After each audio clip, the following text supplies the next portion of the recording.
سلام.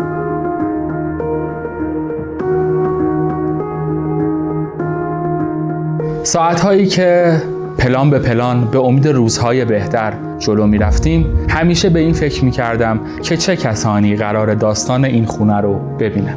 و حالا مسیر فیلم ما یعنی خانه بعد از آنها از پالم اسپرینگز 2026 شروع میشه و شما تماشاگر اون هستید. خانه بعد از آنها داستان کسانی است که رفتن، اونهایی که موندن و فرسوده شدن و اونهایی که دارن می جنگن.